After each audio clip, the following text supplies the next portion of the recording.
In this occasion, it is clear that Governor Cuomo is a champion of the Adirondacks, of the North Country, and I'm very privileged to be here to thank him and to introduce him to speak.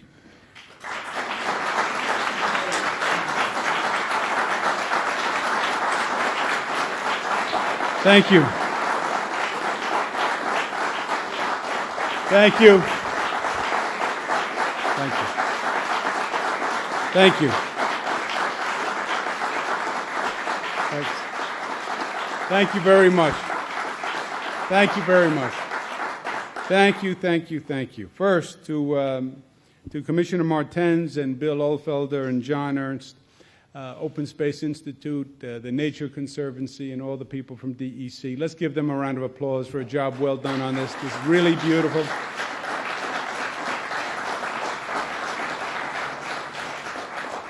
We have a number of distinguished officials who are with us today. Pat Barrett, who's the chairman of ORDA, Ted Blazer, who's the president of ORDA, Lonnie Ulrich from the Adirondack Park Agency.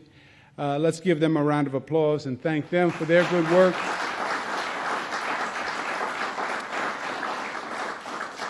And Chairman Douglas and Supervisor Sue Montgomery Corey and Roby Paletti, thank you very much, Mayor. Thank you for hosting us and having us today.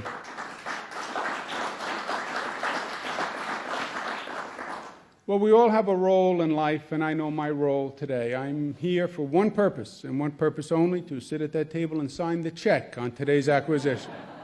And it's going to be my pleasure. But first, it's my pleasure just to be back. Unfortunately, I am back in a purely professional capacity today. There will be no play. I don't have my family. I don't have my kids. And I'm wearing a tie. And I haven't had enough time off this year, tell you the truth, and I have a little envy. Last week, a friend of mine came into the office in Albany and had a picture of this great bass that he caught on Saranac, and I said, I'm doing something wrong with my life sitting here in the office. But it truly is, it is my pleasure to be back. And today is such a stellar accomplishment for all of us. I mean, it really is a beautiful gift. To the North Country, to the park, but to the people of the state and the people of the country, literally. Because this is going to make the park even better, if that's possible. The park has always had a special place in my life and a special meaning for me. Whenever I get a chance, I come up. It's been the beauty that has attracted me. It's that the sense of harmony that nature has accomplished always inspires me, how such a complex system can still find a point of balance. And you look at how this beautiful mosaic at the end of the day finds a symphony and works in concert. And that lesson of balance is something that I try to remember for myself. It's something that I try to give my girls. It's something that I try to bring to the state and our activities. And it's something that I think we've achieved today. First, this is going to invest in the asset. And in terms of economic development and in terms of preserving the asset, what we're doing is we're putting another blue ribbon on what was already a national, and Joe was right, an international tourism destination, gift and preservation of nature. And I think this is going to actually redound to the reputation of the park.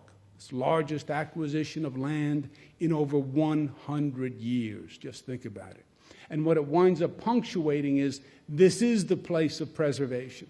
And this is the place of conservation. And if you want to enjoy nature in its pristine state, this is the place to do it. This acquisition will highlight that again. It will make that point again. And that will fuel the reputation and fuel tourism and fuel the legacy in and of itself. And from a preservation point of view and a conservation point of view, what John and Bill said is exactly right. This enhances the legacy that we leave for our children.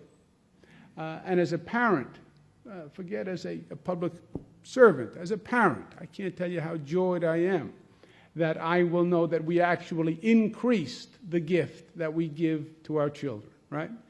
We inherited a gift from our parents with the Adirondacks. We enhanced that gift when we gave it to our children. And that gives me a special pride. But it also has balance in that it understands that we need to conserve, we need to preserve. We also need to have a unit that is functional. We also have to have local governments that have revenues that pay annoying things like taxes. We also have occupations that we have to perform.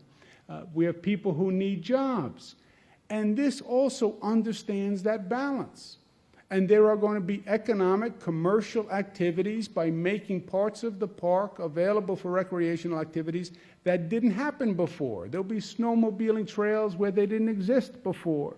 There'll be paddlers going where they didn't go before. There'll be rafters going where they couldn't have gone before. So there will be more recreational activities, more ways to enjoy the park while preserving it, but also generating commercial revenue, which is a necessary requirement to achieve balance in the system. So I think it does everything that we could hope to do. It's conservation, it's preservation, it's attuned to the economy and what we're trying to do by making the area stronger economically. And I think it does all those things with a certain grace, which is the word that John used, I believe. And I think we've achieved that here. So congratulations to all of you who worked so hard to make this possible. This was not easy. It was large. It was complicated. It wasn't without opposition. There are very few things in life that are always 100%, as I've noticed recently, I can promise you. But big things and things that are worth doing in the long run normally do take some dialogue and some discussion and have differences of opinion.